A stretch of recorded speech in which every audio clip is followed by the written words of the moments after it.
let's get started. So I'm Jordan. I work for Torch Dental. I work on strategic partnerships here at Torch.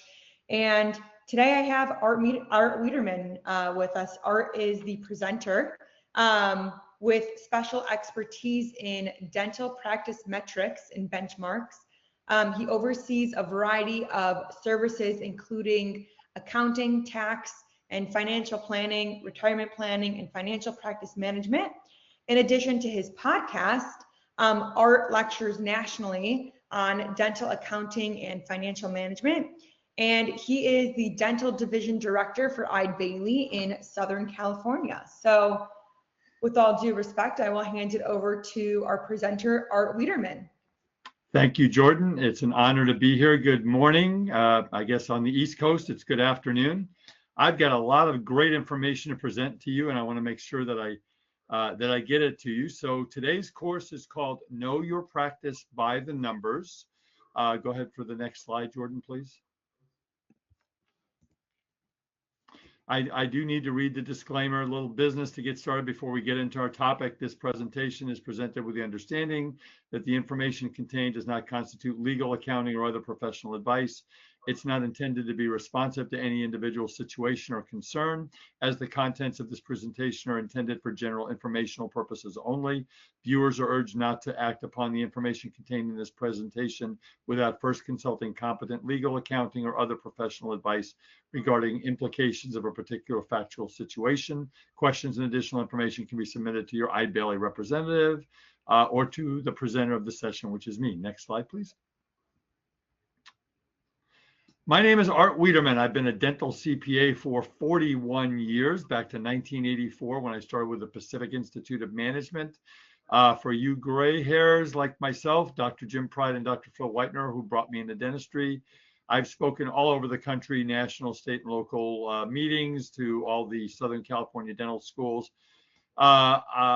My tagline is, my life is a math problem, and I know numbers of a dental practice, and that's what I'm going to share with you today. I have my podcast, which I'll show you in a minute, and I'm a dental division director at the CPA firm of Eide Bailly. We work with about 200 dental practices in our office in Southern California. Next slide, please. And this is my podcast, The Art of Dental Finance and Management. I hope you'll subscribe. Just look it up on your Apple or Spotify or wherever you get your podcasts. Okay, next slide. And I do want to thank my sponsor today, Torch Dental. I've been working with Jordan and Torch Dental for a while now, and the more I learn about this company, the more I like them. And we're going to talk a lot about dental supplies when we get to the overhead part of this. But Torch Dental is a dental supply procurement platform that helps thousands of dentists to save up to 32% on the cost of dental supplies, as well as up to 64% in time spent ordering by the dental team. Now, Jordan has just put a link in the chat. So if you would like to schedule a demo of Torch's system, and I've done the demo, and it's really eye-opening, folks. Go ahead and go to the link, and you can schedule a demo with Torch. Or if you're listening to this on tape, which many of you will be, go ahead and click on the QR code on this slide, and you can also go to their website at torchdental.com. Next slide, please. All right, we're going to talk about finding potential profit holes in your practice. These are situations where if I can increase the metrics, I can grow your top line. And remember, folks, that when you grow the top line of a practice, for every dollar I can add to the top line, the overhead, the marginal overhead is only 20 to 25%. It's really only lab and dental supplies. So realistically, if I can add a $1,000 procedure, or I can add a new patient or reactivate a patient, that could be $700 or $800 to your bottom line. And then we're gonna talk about some of the revenue and some hygiene stuff, pre-appointment, reappointment, and then we're going to talk about overhead. So next slide, please, Jordan. Okay, so we're going to use some numbers here. And these calculations I'm going to do are going to be based on the production per true active patient. And the way you do that is you have a certain amount of revenues in your practice, and I have an example on the next slide, and you have a certain number of active patients. An active patient is any patient who's been into your practice in the last 18 months. And your dental practice software, your Dentrix, your EagleSoft, your Open Dental, has got information to show you what this information is. So we want to do this based on collectible production. So if you're on a PPO plan, it's what's collectible, not what your UCR fees are. So let's go to the next slide. So in my example that we're using here, this practice, Dr. Wiederman's practice, has revenues of about $1.1 million. We have 983 active patients, which is about the number of active patients that you would have to generate about $1.1 million. So my production per true active patient, for every active patient in this practice, I produce an average of $1,122. Now that doesn't mean that every patient generates that amount. It means you could have a patient that generated 50,000, or you could have a patient that just came in for 2 profies, but the average is 1122, and that's what we're going to use. So next slide, please, Jordan.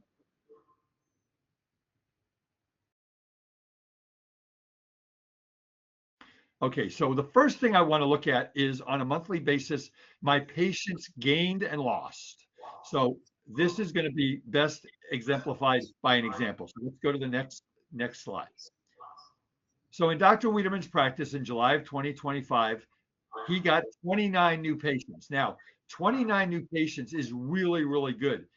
All the consultants, the hundreds of consultants I've worked with over the years, have shared with me pretty much in tandem that 12 to 18 new patients per month is a very healthy number. So this doctor I got 29 new patients. That's great. Looks like everything is good. In addition, we had patients who were reactivated, meaning patients that had not been in 18 months, but now they came in. Maybe they have been in 3 years. They called, they said, hey, I need to get in, something hurts or whatever. But this is the one that you really need to look at, doctors, is your phased out patients. So in your software, you are going to have these active patients, this 983 patients. And of those 983 patients, 23 of them, as of July of 2025, have not been in for an appointment for 18 months. So technically, they're no longer an active patient. And that's where my problem is. I have patients that are falling through the cracks. So what I want you to take from this part of the presentation is to be able to reactivate these patients. We're going to talk about that in a minute. And we also have inactivated patients, patients who called your office and said, hey, I'm not coming in anymore. I've changed dentists. I've moved. God forbid they passed away. So in this practice for the month of July, while I got 29 new patients, I only have a net of 4 new patients. So here's what I want you to take from this. If you were able to reactivate 20% of the patients each month that were phased out, so let's say that that's 20% of the 20, of those 23 patients, so say 5 patients, and I did that every month, 5 patients reactivated. That's 60 patients for a total times $1,122 per active patient. That's a potential of $62,000 of revenue. So next slide, please. And I just wrote in the chat, but feel free to send any questions in live during the presentation. We'll answer them live. Thank you, Jordan. And now, so I use dental practice metrics software. This is from Dentametrics, my good friend Rick Williford. And this is a chart that shows you in pictures. If you're a picture person, this is great. The green is new patients. The brown, the dark brown is phased out patients. And then you can see where you're going. And the idea is we want the phased out patients to be lower and the new patients to be higher. So doctors, what I've learned over the years is I get doctors say, I'm not getting enough new patients. I need to do a ton of marketing. I need to spend tens of thousands on marketing. And the answer is no, you don't. What you need to do is to dig into your current active patient group and figure out why they're not all coming in. And we've got some examples coming up onto how to do that. So next slide, please. So let's dig down. 983 active patients. So if you look at the slide, 619 of these patients have a future appointment. It's either a hygiene appointment, or it's a restorative appointment, or it's a some other type of an appointment. So they're good. That's about 2/3. But what about the low-hanging fruit, 364 patients? My software, my dental intel, my dental metrics will tell me that 84 of these patients who have been in the last 6 months, they don't have an appointment coming up. That includes broken appointments. So they've been in, but somebody didn't reschedule them for the next time. How about 189 patients who are active, but who have not had 3 or more appointments in the last 18 months? Doctors, this is eye-opening information for you, which is going to help you to get more patients in the seats.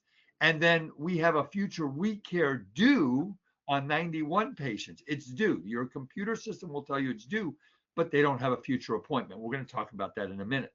So again, if I could take 364 patients and reactivate 20% of them, that's 72 patients, $1,122 per patient, for a total of $80,784. These are different iterations, the last two examples, but this is what I want you to be doing, is looking at the patients that haven't been into your practice, and that's where you're going to be able to generate revenues. Let's focus on these patients. Next slide, please. All right, let's talk about your hygiene department. We're going to start with pre-appointment percentages. And again, your software will give you this information. Pre-appointing existing, active, and new patients. We need to train these patients about the urgency of making their 6-month, 3-month, 4-month hygiene appointments. The pre-appointment percentage represents the percentage of active patients in the practice who have any type of a future appointment. For new patients, that should be 90%, because you don't want a new patient coming in and then they walk out without an appointment, and then maybe they never see you again because they're thinking about 10 different things. With your existing patients, that should be 70 to 80%. So we have an example on the next slide. Go ahead, please, the next slide, Jordan. All right, so Dr. Wiederman has 1,500 active patients in the practice. These are patients who've been in with the last 18 months. Of those patients, 1,000 of them, or 2/3, have some sort of a future appointment, restorative, operative, or preventative. So I have 500 patients who do not have at least a future hygiene appointment. So we want to focus on them. Now, I don't want you to go into your office, doctors, on Monday and say, okay, so by the end of this week, I want Susie and Joan to call all 500 of those patients. That's not going to happen. They don't have time to do this. This is done over a period of time, months, maybe even years, depending on how many of your patients are not coming in. Now, why is this happening? Failure to reappoint the hygiene patients. We'll talk about that in the reappointment. Next slide. Poor case presentation skills. You present a case of $20,000 and the patient has no idea why they need the work, why it's so important, and they don't understand. So I wish I had 2 hours today to talk about case presentation, but I would go to listen to people like my friend Deborah Engelhardt Nash, who teaches case presentation, or any consultant who teaches that. Really important stuff. And then failure to follow up on diagnosed treatment. You make a diagnosis, the patient walks out of the office and says, oh, I want to think about it. I really want to think about it.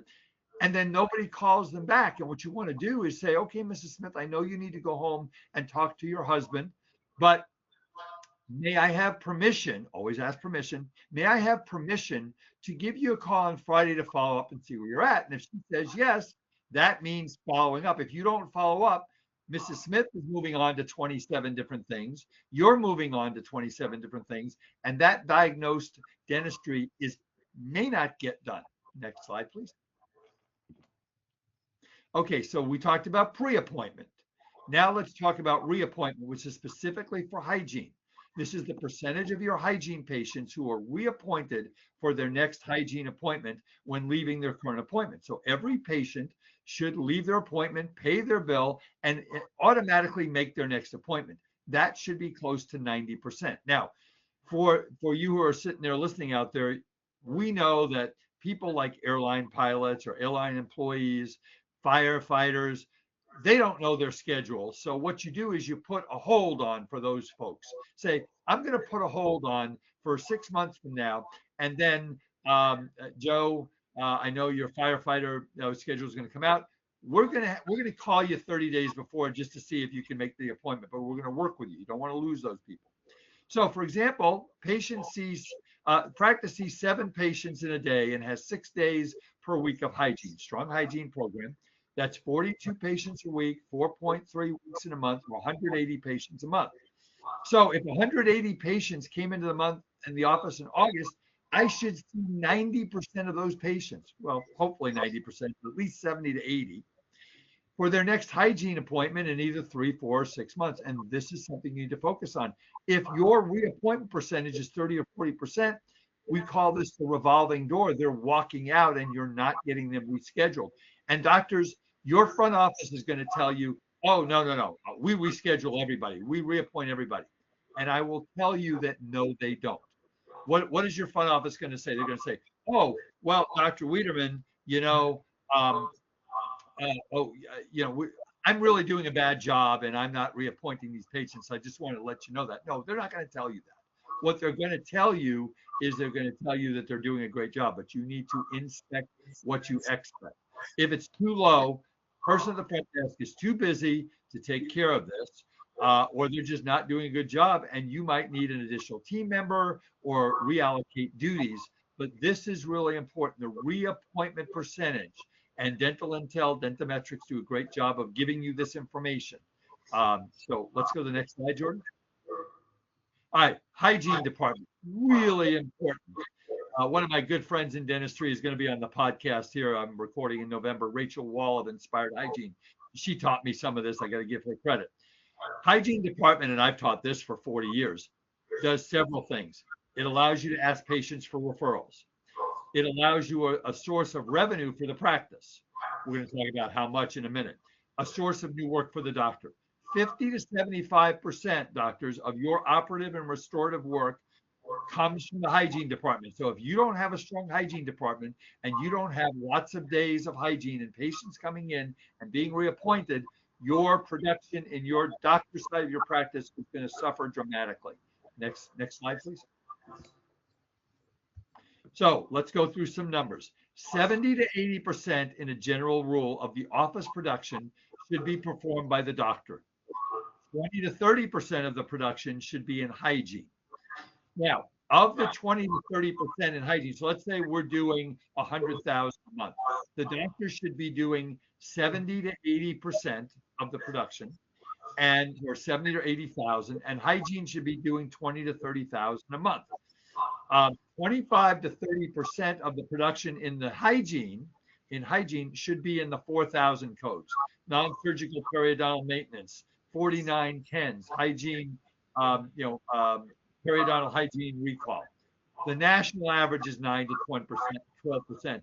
Doctors do not pay enough attention to their hygiene department. Talk to your hygienist.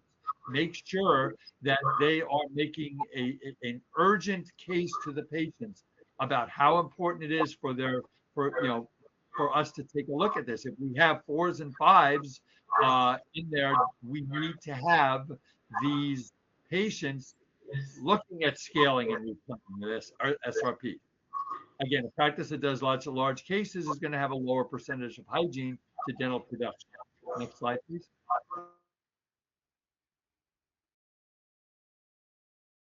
Next slide, Jordan. Jordan, next slide. I think Jordan is frozen. There you go. Okay, thank you. I got you. Okay. So again, if your percentage in the 4,000 codes is less than 20 to 30% of your total hygiene production, number one, you're not probing. You need to be probing at least once a year. We see that in a lot of offices. The hygienist says, I don't have time to do probing. Probing is critical. Lack of education by the hygienist. That's one of the problems, doctor. If you don't have 50 or 60 minutes for a hygiene appointment, you don't have the time to do all of this stuff. Your hygienist is just filling a chair. They come in, they clean teeth, they feel like they're a Walmart employee. No offense to Walmart. Okay, the doctor is not making periodontal disease prevention a number one priority. That is critical. Doctors, as leaders of your practice, you must make it a priority.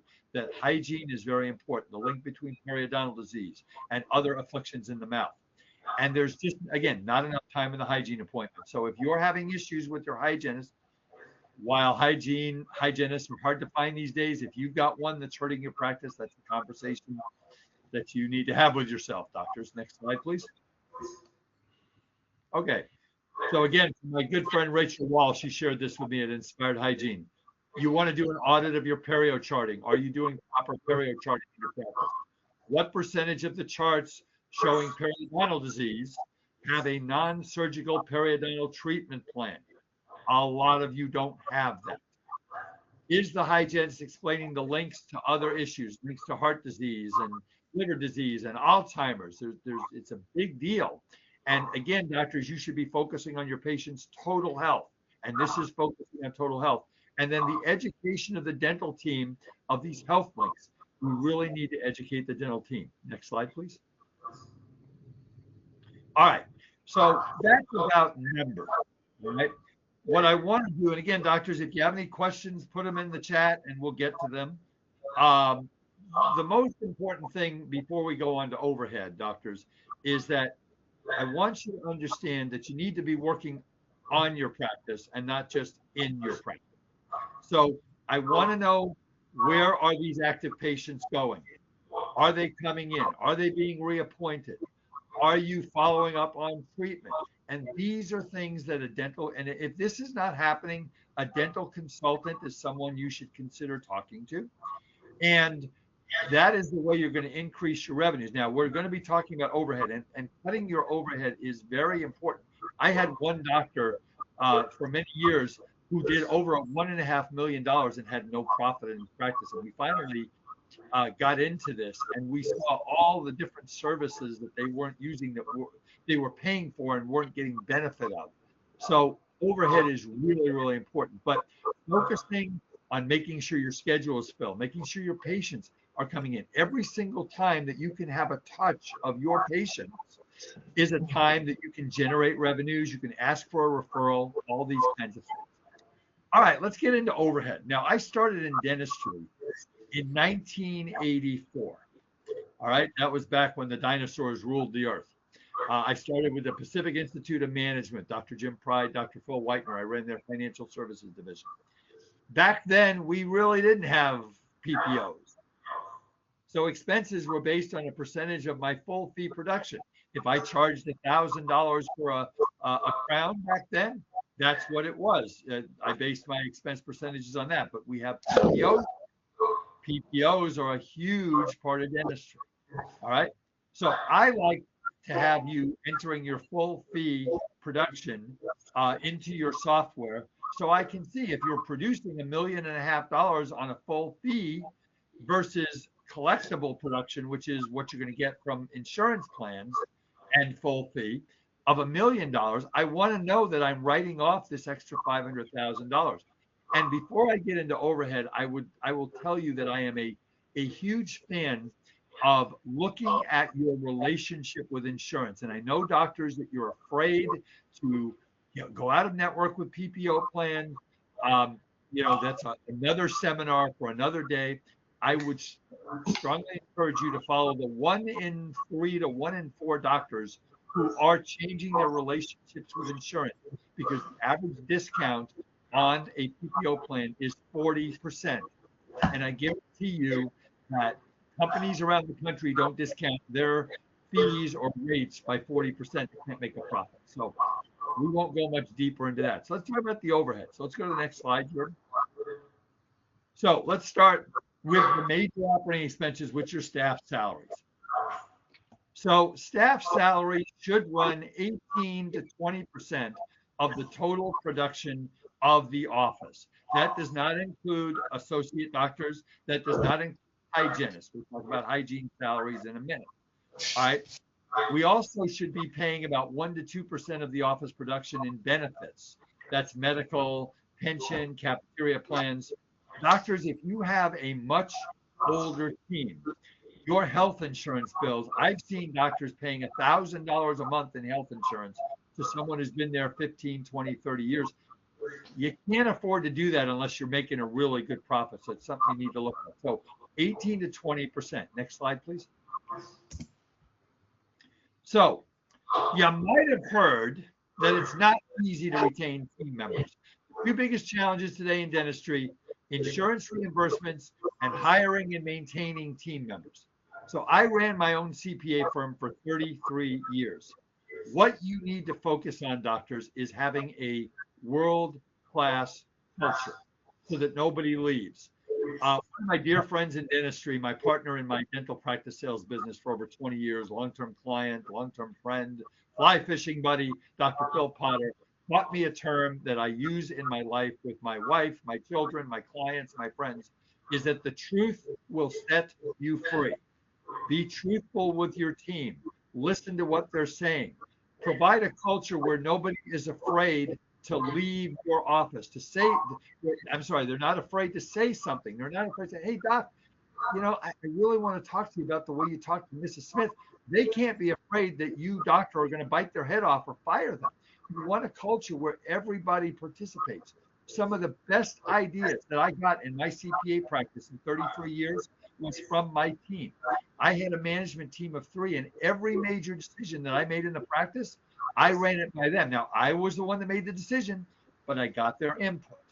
You need to have regular one-on-one conversations with your team members twice a year. How are you doing? Now, you do not get involved in their personal lives because they're going to tell you what's going on with their family, what's going on with their friends, what's going on with their relationships. You don't want to do that. What you want to do is to empathize with them and to listen to them and say, how can I help you to be more successful in this job? And are there things you want to do? And if you create a culture where the employees are not afraid to come and talk to you, and they're not afraid to ask questions, they're not afraid to make suggestions, they're not afraid to point things out, doctor, that you may not be seeing, they will stay forever. You will have great team members. You will find out who the good eggs and the bad eggs are. Open and honest communication. If you are a dictator in your dental practice, it is a recipe for disaster. So I would encourage you to read leadership books and to just be open and honest and care about your employees, because they will either make you or break you. Okay, I've gotten that off my chest. Next slide, Jordan. All right, let's talk about hygiene. We talked about this a little earlier. Hygiene department does 3 things: source of revenue, source of new work, ask for referrals. Hygienists get paid generally 33 to 40% of what they produce. You can pay them on a flat rate, percentage, or a combination. You have to check what your state law is. I'm not an attorney. So if the hygienists take the x-ray, they generally get paid on it. We see a lot of offices where the doctor is intimidated by their team and they're paying the hygienist 50, 60% of what they're producing. That is too high. It should be generally, I think, about a third, 40% at the most. And again, it depends on how many SRPs you're doing. Next slide, please. All right, dental lab. That's come down. Labs are very competitive, 6 to 8% of production. Your crown fee should be at least 5 times your lab fees. A lot of variables, many times it should be more. Is CAD/CAM technology right for you? If you have a high-end fee-for-service practice where you're doing big cases, that's probably not where you want to go. But if you have a PPO or even an HMO practice, and you're doing 40 or 50 more, that's units a month, CAD/CAM can definitely make you money. All right, next slide. All right, I want to spend time on dental supplies because I see a lot of opportunities with dental supplies. For years, we used to quote 5.5 to 6.5% of production for dental supplies. Once we had the COVID-19 pandemic in 2020, 2021, everything went up, because we had all of the masks and the gowns and all the additional costs we had to have to keep our patients safe and to keep their employees safe. So that's now, 6.5 to 7.5%. And, for years, I knew that there were the big dental supply companies, and that's where everybody got their dental supplies. And I started learning a lot of this, Jordan taught me, about these procurement platforms, where you go in and instead of just trusting your rep to come in and basically fill your order and they tell you get to get the best price, there are these platforms like Torch Dental that allow you to go in and through their automated system run by artificial intelligence, and I've seen it, it's pretty amazing, you can save 15 to 30% of your dental supplies. So let's talk about dental supplies for a second. For dental supplies, they are a commodity.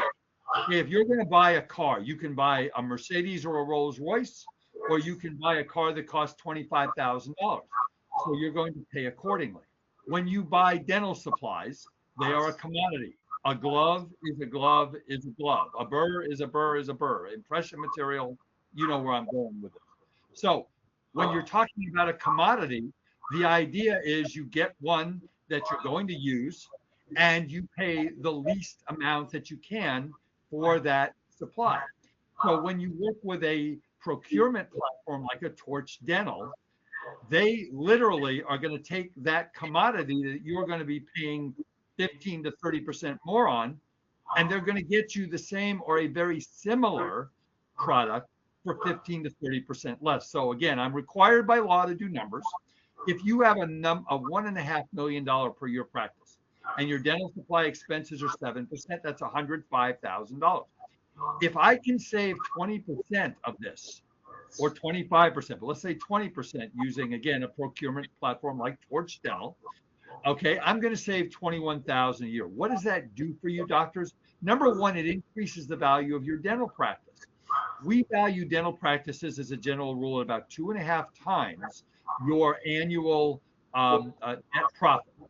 So if I can raise my net profit by 2.5 times 21,000 or 30,000 or more, you could be looking at an increase in the value of your practice of $50,000, $60,000, $100,000. But the other thing that it does is it gives you an annual annuity of $21,000 a year that you can use. Now I'll put my financial planner CPA hat on. You can use to pay down debt. You can use to fund your retirement. I'm a big, big proponent of that. You can use it to fund your children's college education. I put two boys through private college. Folks, it's not cheap. You can pay down your home. You can meet all your personal financial goals. Take a vacation with this money. Next slide, please, Jordan. So again, you can move faster. This software is amazingly interactive. It will allow you to order your supplies. It will save you 60%, 65% of the time that you're spending now, where your front office person or your assistant is looking through catalogs. We don't want them looking through catalogs. We want to be reappointing patients. We want to be billing insurance. We want to be scheduling. So this platform is amazingly user-friendly. It centralizes your supplies. You're not wasting time. It makes it easier to train. Now, doctors, average in the United States is 18 to 24 months that a dental employee will work for you. So you're going to have turnover. There's no doubt you're going to. There's not one dentist on this webinar or not one dentist that I've ever spoken to who has not had turnover. So the idea is, well, we've spent all this time training on this procurement platform. Now we have a new employee. Trust me, it's really easy to learn the platform. Don't look at catalogs, and again, I would suggest in the chat is an opportunity to ask for a demo. I've seen the demo. It's great stuff. I'm trying to save you money, doctors, so I would suggest that you do a demo. If you don't have in the chat and you're listening on tape, go back to the QR code, schedule a demo, go to torchdental.com. It's really good stuff. And I am very, very careful about what companies I affiliate myself with. Many of you have heard me lecture all over the country.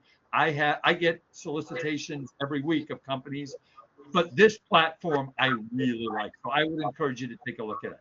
Okay, next slide, please. All right, let's talk about rent. Rents generally run 5% of production. All right, it's going to be higher in New York and California. I will tell you, doctors, that if you are looking to sell your dental practice anytime in the near future, in the next 3 to 5 years, take your office lease if you don't own the building and take it to a dental attorney and make sure that it is ready to sell. In other words, make sure that you don't wait till 3 months before the renewal to go sell your practice, and then the landlord has all of the leverage. With all due respect to anybody who is listening to this webinar who is a landlord, I will take you out of this equation because dentists are wonderful humans. Landlords are evil human beings. I have seen them in action. They are evil. They want your money. So make sure you get this done. If your rent is 10 or 15% of your practice revenues, it's going to be harder to sell your practice. Consider a solo group, a space sharing situation with another dentist.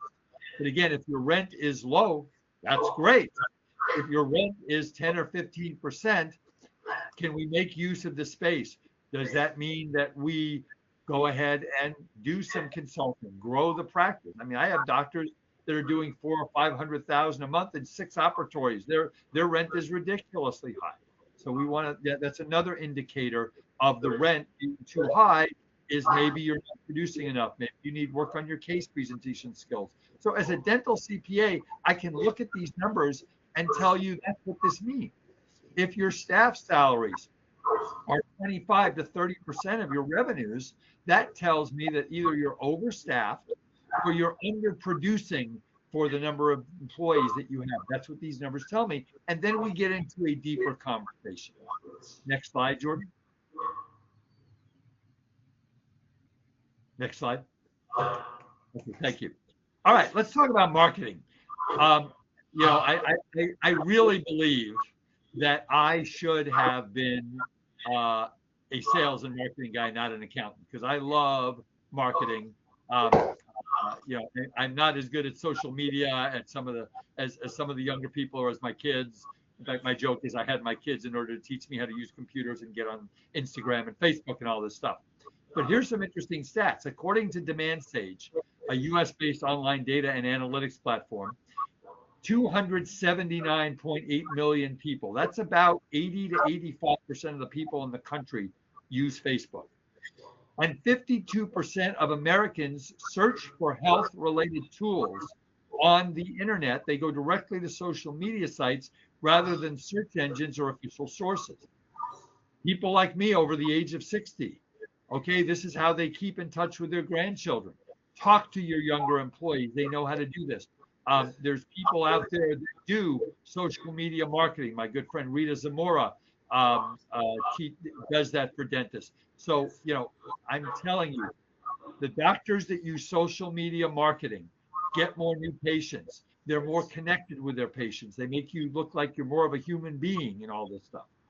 And again, there's dental specific social media and marketing companies. You should be spending on a mature practice 1 to 2% of your revenues on marketing. Let's talk for a minute about your website. Doctors, if you haven't looked at your website in 10 or 15 years, you need a new website. I like websites that have your phone number in the upper right-hand corner. How many of you have gone on the internet and looking for a service and you go, wow, I really want to work with this company, and you can't find a way to contact them, or you need to send them an email or something like that. I want a phone number. People want to pick up the phone and call. That's what they want to do. So you need to make sure that you have a good website. I also like testimonials on websites.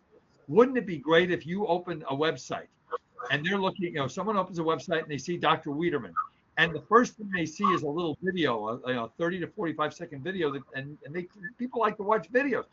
Oh my God, I just went into Dr. Wiederman's office. I was really scared to go to the dentist. And they have the most incredible staff, and their team is wonderful. And I am now not afraid to go to the dentist anymore. I love this office. I am going to refer all my friends there. That's what you need to have. Because again, everything that you do is about getting patients into the seats and getting them to do what you want them to do. So 1 to 2% on marketing.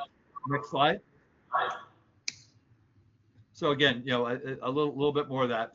Let's talk about asking for referrals. I've got a little extra time here. And doctors, I'm going to tell you that most of you, when I ask you, do you ask for referrals? Your answer is, well, not as much as I should. Well, the fact of the matter is, if you tell me that, that means you don't ask for them at all. So I'll tell you a quick story. I have a client who has about a $1,300,000 practice in Southern California. And he called me up for the year-end meeting, and I came to his office, and he said, Art, bring your listing agreement. I'm selling my practice. I can't do this anymore. So I brought the listing agreement. I said, but we're not signing this yet, Doc. Let's talk. And what happened was I said to him, so same thing. Are you asking your patients for referrals? Well, not really, not as much as I want. I said, all right, doctor, here's what I want you to do. for the next 30 days, I want you, either you or one of your team members, to ask every single patient that walks in for a referral. And the best way to ask for a referral, doctors, is to go to the patient and say, Mrs. Smith, how did it go today? And if they give you the opening, which we hope they will, which is, oh my God, I love coming here. You guys are wonderful. Your answer is, well, Mrs. Smith, I want to tell you that we're fortunate that we hear that a lot. And when we had our morning huddle this morning and we saw that you were coming in, everybody had a big smile on their face because we love seeing you. You're a wonderful human. And I want to let you know that, and I don't know if you know this, Mrs. Smith, that our patient does accept new, our practice accepts new patients. Now, they have to be nice like you. We like nice patients. And if you feel inclined, here's some of our business cards. If you would tell your friends about our practice, we would be honored. And if you could write us a review on Google, we would also be honored. And when we talk about reviews, I always ask people about, when we're talking about reviews, well, what's the #1 search engine in America? And everybody in my audience says Google. And what's the #2 search engine? And they say, well, Yelp or City Search. And I go, who cares?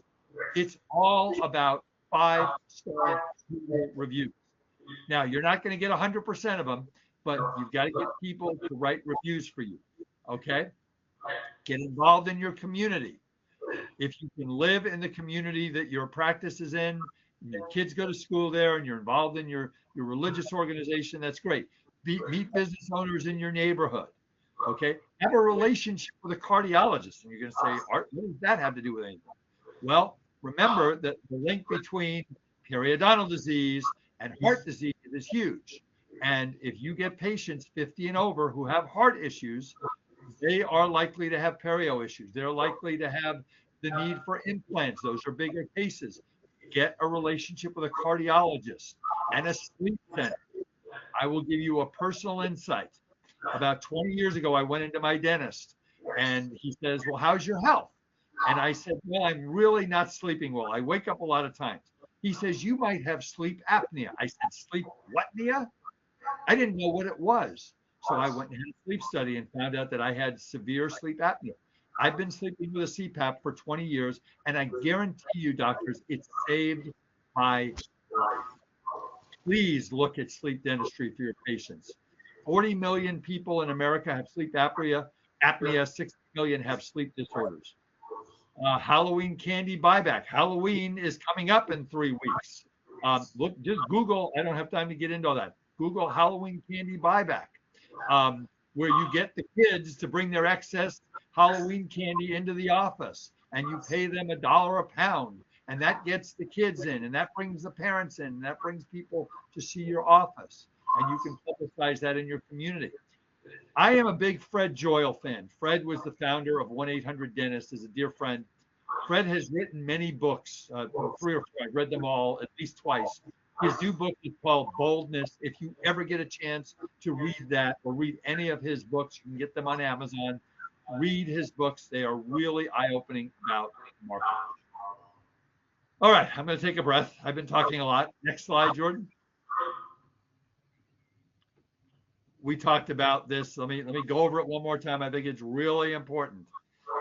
Susie, thank you for that, Mrs. Smith. We love coming to your office. We're very fortunate. We hear that a lot from your patients. I can tell you that when we had our morning huddle, saw your name on the schedule, everybody smiled.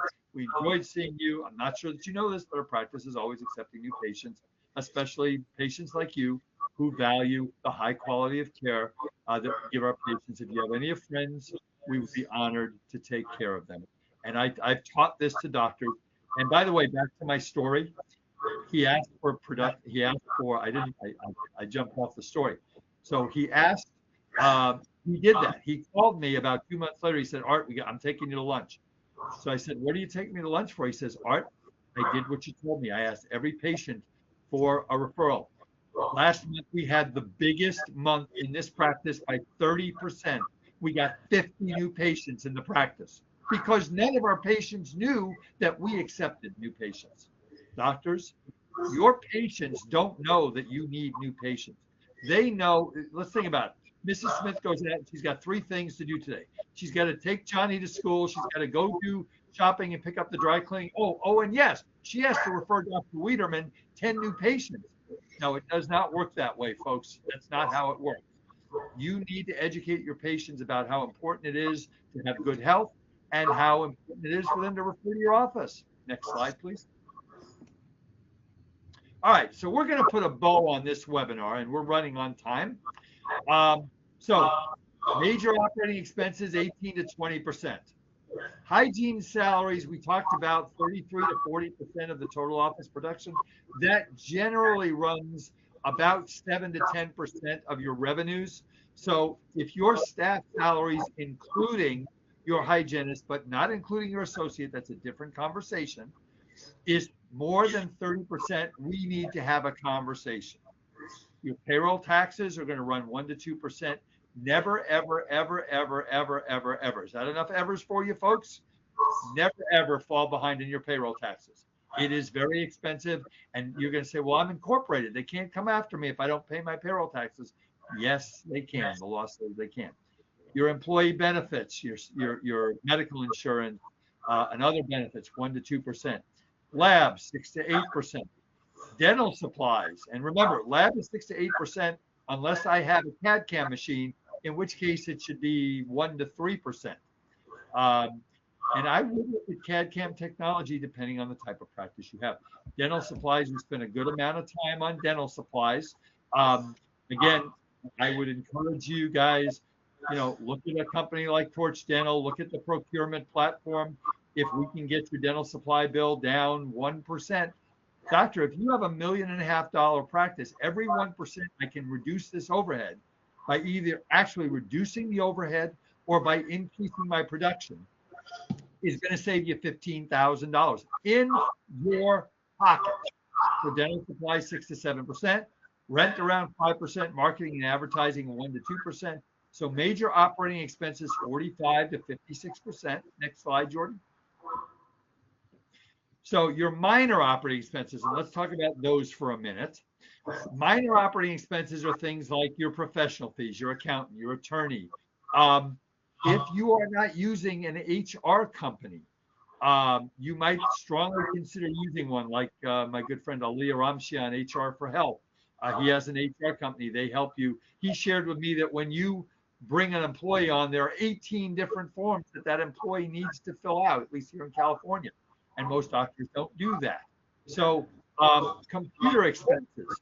The one thing, doctors, I would encourage you to do when it comes to computer and different programs you buy, I mentioned this a little earlier, is sit down and look at your general ledger. And the general ledger is a list by category in your QuickBooks of all the different categories. So like if you look at dental supplies, you'll be able to see all the different companies that you paid money to, and you'll see where it went. If you look at computer expense, you might see Demand Force or Lighthouse 360, which are tools that you use to get patients to write reviews, to get patients to fill an appointment when there's a last-minute cancellation, all these kinds of things. But lots of doctors are paying for services $200, $300, $400, $500 a month that they're not using. So look at the services that you're using, okay, and make sure that you're using them. If you're not using them, get rid of them. That also includes business taxes. It includes office expenses. So all these are 8 to 10%. So I'm looking at trying to keep my overhead in a general dental practice at 53 to 66%.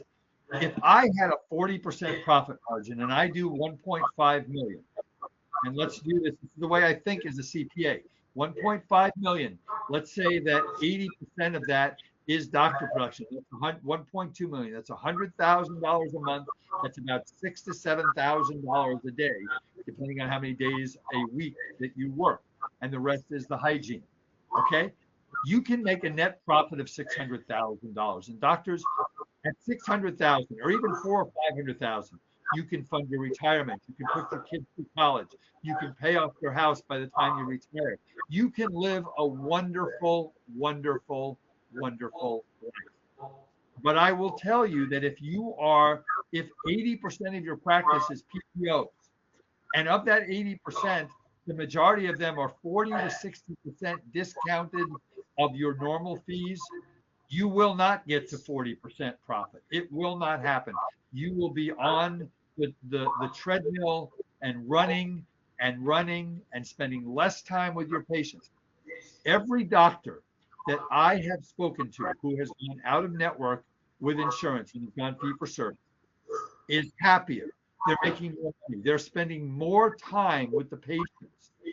More time with your patients. Let me say that one more time in case I wasn't clear. More time with your patients. The more time you spend, the more you care, the more you talk about their total health and help them to be healthy, like my dentist did to get me onto a CPAP machine. The more that you are going to create what my good friend Gary Takis, who's the guy that got me into podcasting, calls raving fans. And that's what you need to do. This overhead percentage does not include your salary, your pension, your benefit or debt service. So again, in a $1 million practice, every 1% you save drops $10,000 to the bottom line. All right, Jordan, I did that in 53 minutes. How'd I do?